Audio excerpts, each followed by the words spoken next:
Welcome to She's Doing All Right. This is a place for advice, encouragement, and personal stories for women in all stages of life. Whether you are figuring out your career, dealing with mental health, or experiencing postpartum depression, anxiety, or rage, this is a space for you to be recognized. With so much to compare ourselves to, it can be really hard navigating it all. So I'm here to remind you that while the goal is to be thriving, it's okay if we're just doing all right for now. Thanks for being here, and without further ado, let's get into today's show.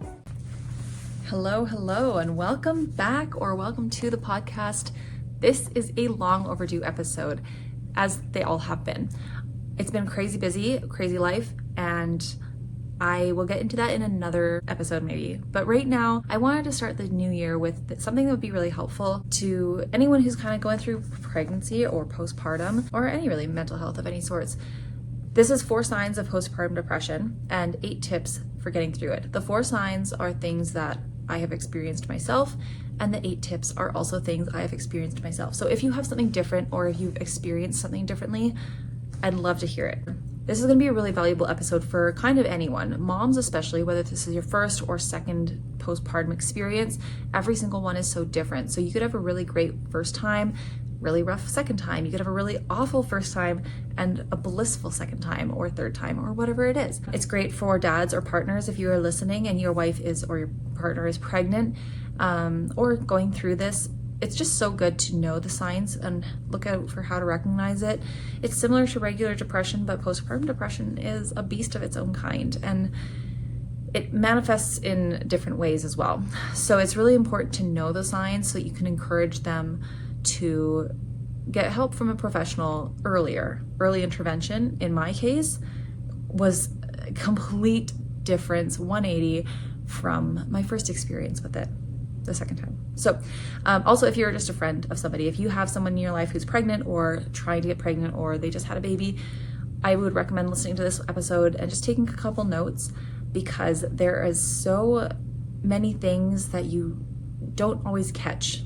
And as someone who's been in that postpartum stage, we don't always want to trauma dump.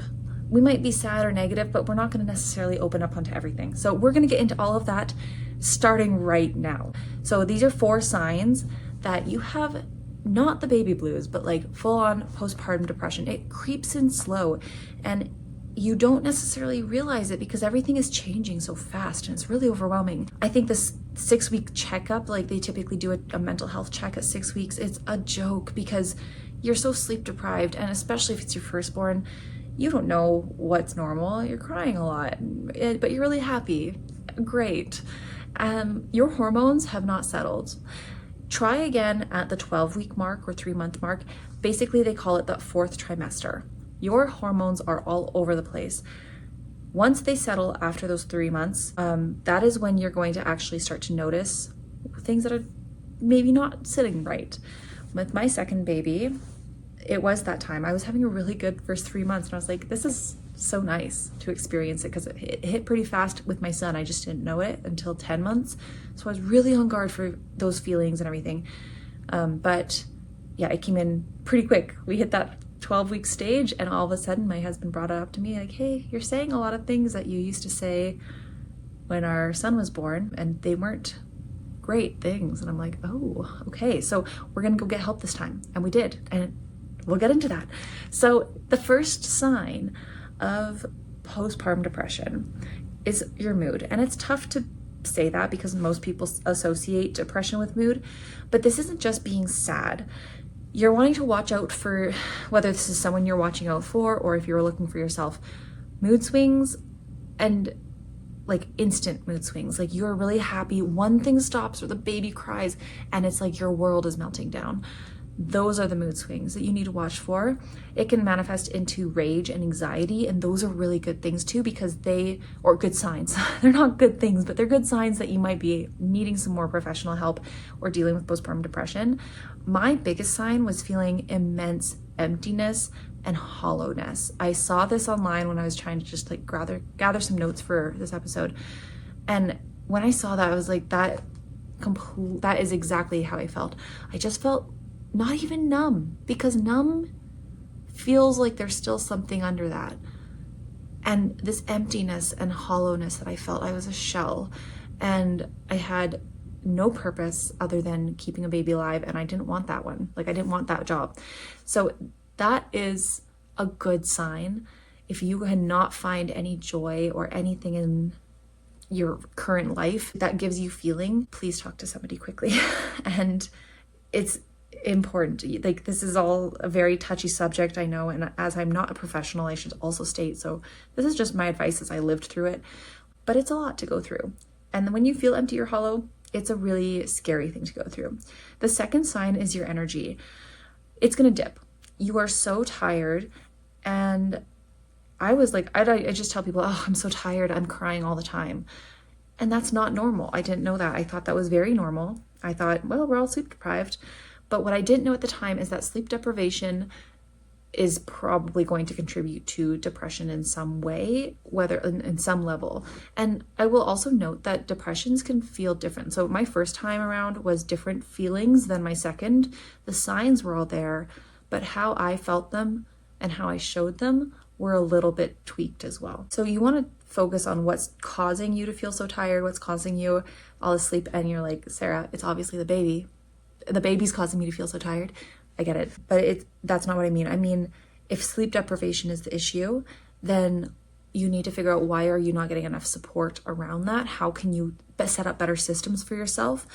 And if it is leading to depression, we'll talk about this in the solutions part, but medication is always an okay thing to do.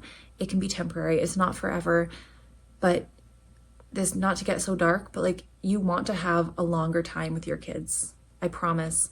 So if you feel like meds are not worth it, but nothing else is worth living for, the meds are worth it. We're just gonna leave that there for a second and move on to the next third sign. This one is bonding. There's a lot more signs to this, by the way, just like signs of postpartum depression. These are just the 4 that I really felt like I can speak on. So this one was bonding. It says no sense of enjoyment with being with them. And in my case, I felt like I was so protective of my son. I had a lot of anxiety leaving him with anyone. I had a panic attack when I was a massage therapist while I was massaging a client, because it was the first time that I left my son with anyone other than my husband. And he was with my sisters. Like, my son was with my sisters, people I trusted. And yeah, I didn't realize that was a thing, but the bonding, like, it felt like I'm responsible for him, but I also wanted options to get out of the situation. This part's really quite sad, but I did say a few times, if I could go back before I had kids and I was able to be shown a glimpse of how I would feel as a mom, I would choose not to do it. And I'm so happy to say that's not the case now. Now I would look back, if I was to see a flash forward of this moment in my life, I'd be like, okay, yeah, it looks tough, but like, we can do tough. We've been through this before, and I would have no idea what's laying ahead of me, but it gets better. So that's good. And that kind of leads into number 4. The 4th sign is your thoughts. No one else can watch this sign for you, unfortunately, unless you are verbalizing your thoughts.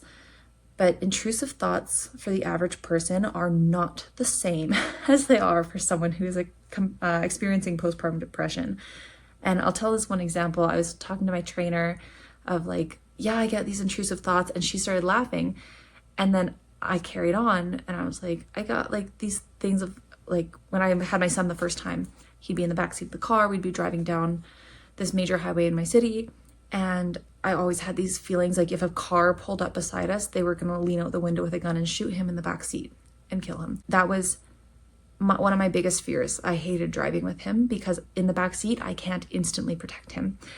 Was that a very realistic thought? Not at all. Meanwhile, my trainer says, oh, my intrusive thought was like, what if I played bumper cars? Like, we're all sitting at a red light. What if I just bumped the car in front of me? Just a gentle tap. I'm like, yeah, very different intrusive thoughts. Other things with these thoughts, though, would be if you are thinking of self-harm or negative thoughts, thinking like, I'm not a good mom, they deserve better. I did that a lot. I think I cried a lot to my husband saying, I feel like I should leave because it would give him a chance to find somebody better who would be a better wife and then therefore a better mom to my son. That's just such a sad thing to think that there is a version of me that thought that. But that's true. That's what happened. That's how it felt. And it was very scary. So those are the 4 main signs that you might have postpartum depression. Your mood is all over the place, energy all over the place and usually low, bonding with the baby, very difficult, feeling empty or hollow, and your thoughts not matching the vibes of the people around you. So think of those next time you are self-analyzing. And here we are going to jump into the fun parts, the good parts. How do we get through something as challenging and terrifying as postpartum depression? Number 1, we are going to seek professional help. Postpartum depression is very different and very much much more intense than regular depression. It can last 2 to 5 years, sometimes more, and it can also, and sometimes less, depends on how you treat it, right? It also sometimes won't even show up until 2 years after your baby is born. So you could have a 2-year-old, you could feel pretty good in those first 2 years, and say you breastfed up until that 2-year mark. When you stop breastfeeding, your hormones are going to dip. In my personal experience, my hormones dipped at 10 months with both kids. And I don't know if that was like a normal timeline or if it's just my body. But with my son, it got so bad that I decided I have to stop breastfeeding. My mental health could not take it anymore. We want to get help. Help is not just venting to your friends. If one of my friends came to me and they're experiencing postpartum depression, my number 1 thing is get a therapist. And in fact, I would tell her to go to mine because she's phenomenal. I would recommend finding a therapist who has experience in postpartum depression, or at the very least is a parent. Because if you have dealt with depression or anxiety or anything else, but you don't have kids in the mix, you're just not going to get it. I am so adamant about this perspective on it. The kids in the mix changes everything because you don't get to just care about yourself. You don't just get to focus on getting better. Maybe one day you just have to focus on doing 5% better and getting through the day without yelling at the kids. So we want the therapy for the root causes. Often postpartum depression can be situational before it leads to chemical. So like I said earlier, the sleep deprivation. When you're sleep deprived, you usually end up becoming depleted in vitamins and nutrients. And when that happens, your brain starts telling you things that aren't true. So figure out the situational part first. And then if it's still chemical, you talk to your doctor. I found that microdosing really helped, but that was when I was not breastfeeding. So I have not obviously integrated that again. Number 2, I'm also trying to talk a little faster because I don't want this to be a really long episode, but I've realized that maybe talking on 12 different points was a bad idea for a short episode. So jumping into number 2 is your vitamins. Vitamins are super key for a better recovery for me. I take vitamin D and C every single day, along with a mix of others, but those are pretty generic. I don't know if I need to add a disclaimer, but I am not a doctor. Talk to your doctor if you want to. I don't know. Vitamin D is that happy vitamin, especially if you live in the winter areas and you had a baby in the winter. It can be really hard to get out of the house. It's hard to get natural sunlight. Everything's cold. Babies are crying. It's so difficult to get out of the house. And you're just going to want to trust me on this one and take some vitamins daily and regularly. There's a lot of postpartum support supplements as well, where they just kind of give an extra boost of everything. And I would recommend taking those as well. Wait, I don't think I can say I recommend it. I recommend you talk to your doctor about taking all of them. Moving into number 3, which kind of follows in on the vitamins, is nutrition. My number 1 thing is eat something. Eat something. When you are not feeling well, if you are depressed, often you will be, if you are like me, you'll feel like just a zombie. Feed the kid and then, oh yeah, I should maybe eat too. So focus on, like, getting protein is a great bonus, but focus on just eating. Do yourself a favor and stock your house with like healthier options or protein nutrient options. Find something that makes you feel good eating. Lately, right now, apples have just been making, like, I eat an apple and I just feel brighter. There's serious science on that. I have nothing backing that up other than just pure vibes. Another easy one for me is my Greek yogurt. I often forget to eat or feed myself because I'm just focused on other things. And then I suddenly get really cranky and then I get really frustrated and then I'm yelling at the kids. So now I feel shitty And all of a sudden the day is over and I'm feeling depressed. And then that carries on in a routine, and I get to therapy and I'm like, what's going on? And when we think about it, it's like, oh, sorry, you're not feeding yourself. So number 3, feed yourself and eat something. Number 4 is easier said than done, especially in the winter, but in the summer. We were so blessed this summer with beautiful weather, and I walked every single day. Plug a podcast in, you get some good steps in, the endorphins are running, you push that stroller. It's great. In the winter, it's been a lot colder. It's been a lot harder. I've gone to the mall a couple times for walks, but it's still difficult, especially with 2 kids. It does make it makes a noticeable difference. And I really think movement of any kind, but the walk specifically is kind of get you out of the house. Those 4 walls are going to close in, and you might not realize it, but your brain does. So move and do something. 15 minutes, 5 minutes, just do something. My 5th tip is possibly the most important one. This is, you need to talk about your mental health, because how can people support you if you don't tell them what's going on? There is this woman on TikTok, Sabrina something, and she's just a wonderful mom. She tells her kids, tell them how you feel and ask for what you need. And I think this is very relevant as adults, because how often are we doing that? Not very often, especially as women. We are so busy mind reading for everyone else, and so we kind of just expect or hope that someone's going to do that for us, and unfortunately that's not how most of our partners operate. My friend Sydney has also said often, an unspoken need is an unmet need. It's a little saying of hers, and it's very true. If you're not telling people what you need, you're not going to get that need met. And when you're talking about mental health and you need help, if you don't specify or even speak of how, like, I'm having a bad day, this is weird, I don't think this is normal, no one's gonna know. No one can read your mind. It's really hard talking about postpartum depression because we're already taking care of an entire human being and they don't have to say a thing. So we just want that same thing for ourselves. But depressed or not, we still have to be the adult and we need to express ourselves. And in doing so, we can set a good example for our kids, and then they can express it to us, and we're creating safe spaces. A lot of us want to create safe spaces for our kids. Let's start by creating safe spaces for ourselves. Talk about your mental health. Number 6 is to force alone time. If you have support, take advantage of it. If you have family that's willing to watch your child for an hour, or if you can expect your partner to do that, like hold them to that standard. Most of them say they want to, but I think as moms we can get a little bit overprotective and we forget to like let dad have dad time. So make them take that dad time, and you either get out of the house, go do something you like, whether it's thrift shopping or rock climbing, or just go sit at a coffee shop and journal or watch YouTube videos or TikToks, whatever makes you feel good. Get out of the house and force that alone time. It's even better actually if you can get them to leave the house and then you get the house to yourself. Is anyone else like that? I love my home.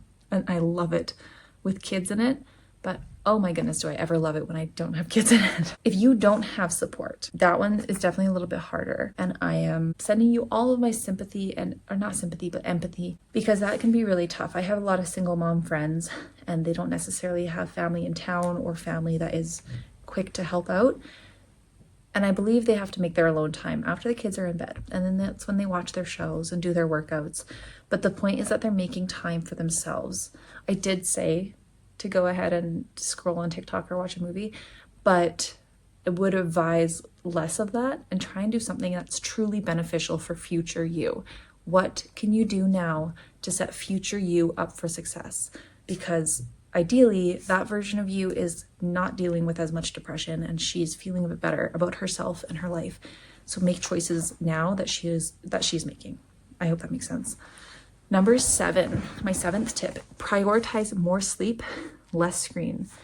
Our phones are so often the root of our comparison, but it's very unfair of ourselves to compare our present sleep-deprived, mentally unwell selves with someone who has childcare, say, or is got family helping, or God forbid you're comparing yourself to someone who's child-free and has a career and is 2 years younger than you, and you're like stuck in the depths of postpartum, and feeling very alone. Don't compare yourself to people like that, because why are you not enjoying yourself?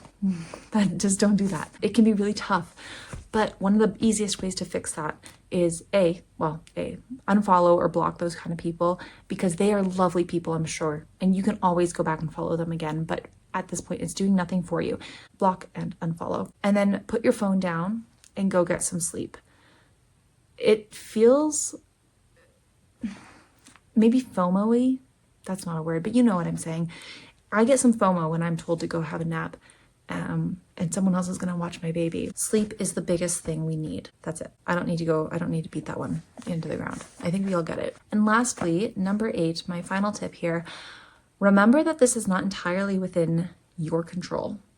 The way that you are feeling is not your baby's fault, and this is also not your fault. Pregnancy and motherhood are two wild experiences. They are vastly different, and they don't often have much of a break in between, if we're lucky. But that means that your brain is changing constantly to try to keep up. It's not your fault that you feel this way. So you need to remind yourself that. And in the same breath, it is also your responsibility to get the help you need. It's your responsibility to make decisions that are going to help you and help your child and let them grow up with a happy mother. I'm not telling you to force yourself to be happy, although there is a quote that says we choose whether we're happy or not. And it's a bit controversial, but that's for next episode. We'll get into that one in the next one. We can acknowledge that this is not our fault, but it is our responsibility. And I come to that with saying that I've done a lot of work on my inner child stuff that's constantly coming up in therapy. We have to deal with the fact that my depression is not often rooted in what my present self is doing, but rather it is the overwhelm of a younger version of me who was not emotionally equipped to deal with similar situations that I'm facing now. Bonus point I just actually think of when it comes to movement is do a dance party. 5-minute dance parties are a secret sauce. You can do them. You don't have to smile. You don't have to have fun, but dance and pick it on your favorite song and hit repeat and spin around holding your baby, or don't, whatever, but dance, because it's actually one of the proven ways to decrease depression symptoms, and that is pretty cool. So quick recap to finish up. We have the 4 signs that you are probably dealing with postpartum depression. Mood is all over the place, energy all over the place, bonding non-existent, thoughts scary. And 8 ways that you can get through it. Seek professional help. Talk to a therapist. Number 2, vitamins. Number 3, eat something. I don't care what, but put something in your body, ideally nutritious. But if they're eating nothing or junk, take something, take the junk. Number 4, walk. Throw in a podcast, move your body.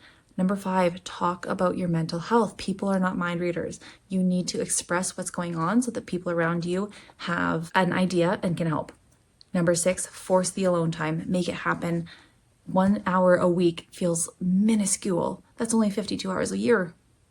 Yeah, yikes, that's scary. But you can still do it. Do something. Number 7, prioritize more sleep.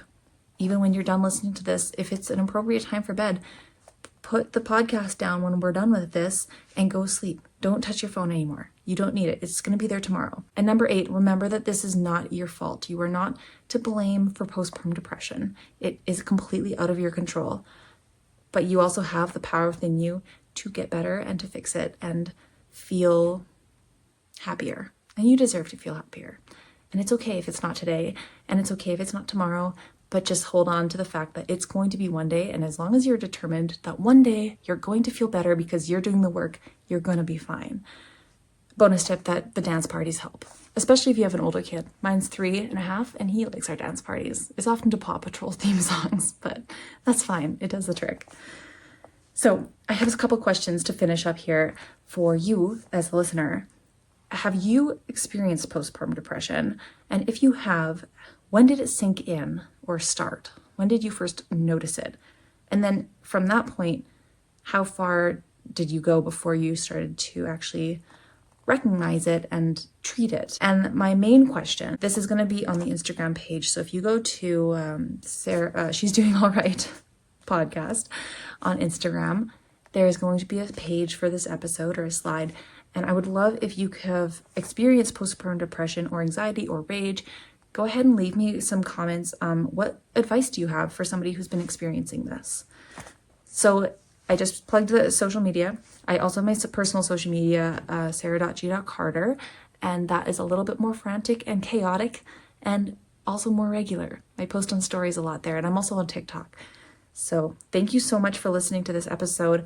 Do me a favor, find yourself a mirror, look at the woman in it, and remind her that she's doing all right.